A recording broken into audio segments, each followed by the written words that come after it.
in Montana called Butte, Montana, that had little pockets of ethnic groups. And he lived in Finntown, so everybody around him spoke Finnish, just like there was a Czech town and probably a few other towns too. Got my mother down here so she can make sure that I'm on track.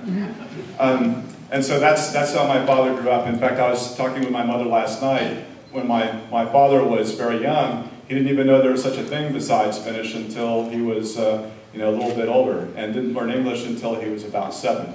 So that was how my father grew up and my Finnish roots. In terms of the region in which my family came from, a lot of them came from Karelia, and I've driven through there, but I haven't stopped. So maybe someday I'll be able to go back. Yes, ma'am, the very back.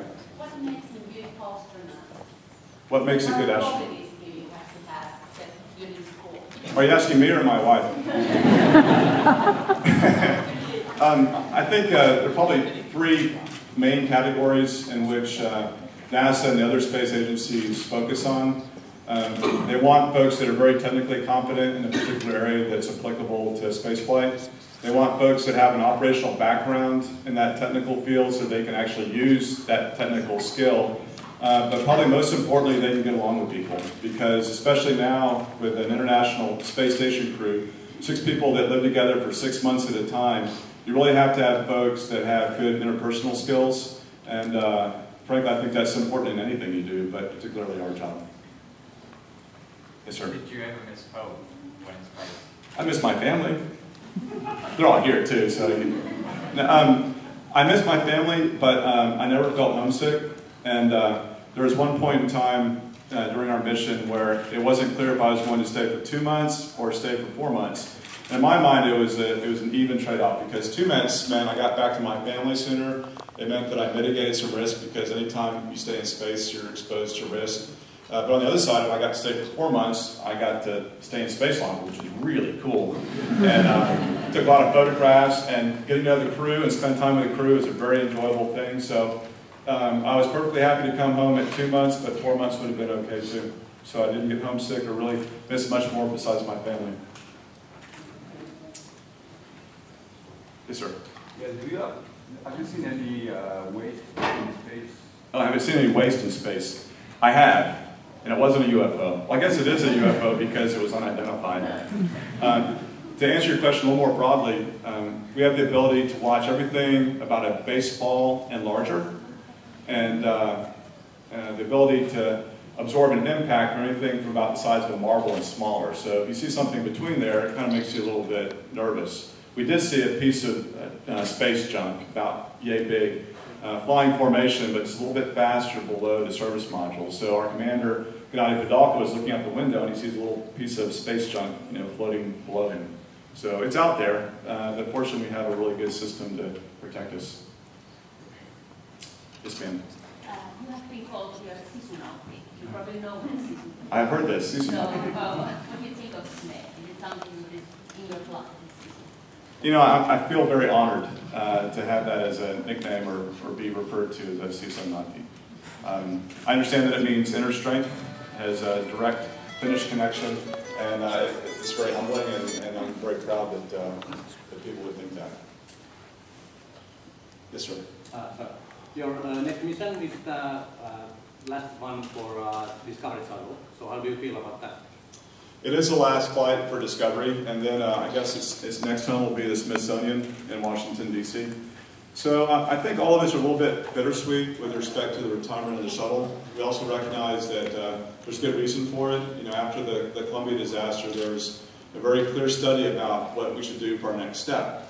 And it recognized the fact that there are some inherent risks with the shuttle design, and it was time to move on. So it's bittersweet. I mean, it's had a very successful career, and it has capabilities that won't be repeated for a very long time. So we're all very happy to be part of the mission, especially this final voyage. Yes, ma'am. Did you already dream about becoming an astronaut? I did dream about being an astronaut as a child, but I think, like most childhood dreams, it's completely unreasonable, right? I mean, who gets to be an astronaut? It's crazy. Thankfully, I had both the opportunity to dream as a young boy, but then when I was at West Point, I saw Apollo astronauts who have been West Point graduates come and speak. I had 2 instructors when I was there that went on to become astronauts, Bill MacArthur and Rich Clifford. So I think for me, it became something that was tangible and potentially real by seeing all these people that had done the same thing. Yes, ma'am. How did the experience in space change you? Oh, how did the experience in space change me as a person? I don't think it changed me at all. Hopefully it didn't change me too much. I mean, I think fundamentally it hasn't changed, but I've had a perspective that a lot of people don't have. Being able to see the planet and being able to see how black it is in space and recognize that it's a long ways away from us to the next place and how we're really, frankly, isolated. I think that's a perspective that not many people have, but in terms of how it's changed me, I think I'm the same person as before. That's a good answer, but I think that we need both, excuse me, Dawn's opinion as well. Yeah, that's a good point. That's a great point. I was actually thinking that he was more relaxed when he came back.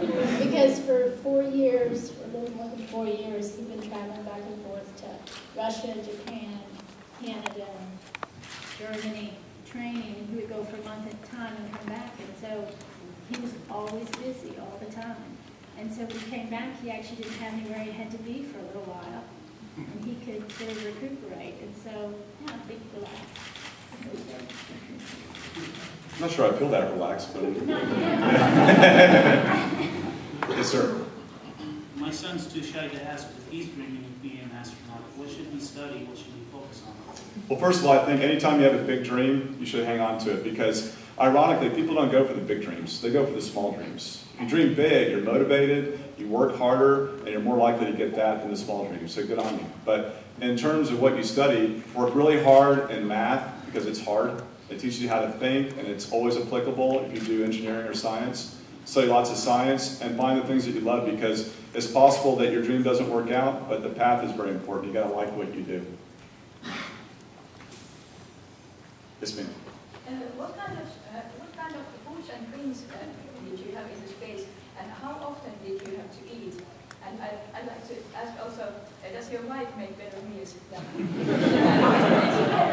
That's an easy answer. Yeah, of course, my wife makes better meals than I had in space.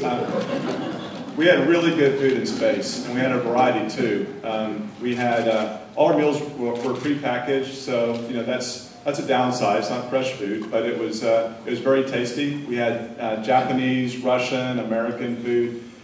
Frank DeWinna had the foresight to pack lots of really exotic foods that were sort of appetizers. So we had bagua and cod liver and some very interesting foods. So we ate very, very well. We had 3 standard meals a day. Typically, we would go down to the service module and sort of like, at a hotel, people kind of come and go for breakfast. It was like that for breakfast. So you get up in the morning, maybe go down and have a cup of coffee, which is really a bag of coffee, and something to eat. And then we do the same thing for lunch, go down to the Russian segment. And then dinner was on the U.S. segment and had U.S. foods. We sort of had all those different kinds of meals. One of my favorite beverages were the Russian fruit juices because I'm not sure what process they used, but it felt like if you were, or it tasted like if you're drinking apple juice, it was like eating an apple because it was just so rich and pulpy and anything that was that felt fresh or tasted fresh, and being able to try to match the movement of the earth below you when you take a photograph. So those were challenges. But frankly, the closer you are, the better resolution you would have. Yes, sir. Would you like to be on the first occupied flight to Mars? You would think that automatic response would be yes if you want to be on the first mission to Mars, but I have to think about it really hard. Right now we don't have a quick way to get to Mars. Do you want to spend 9 months getting there and spend a year and then 9 months back? I don't know. It's a lot of risk, right? So you have to ask yourself how important it is and what you think about that. I think for anybody to go to Mars, a better solution is for us to design a vehicle that goes really fast, get there in about 3 months, and then I think you minimize your risk to a larger degree, and I'd probably sign up.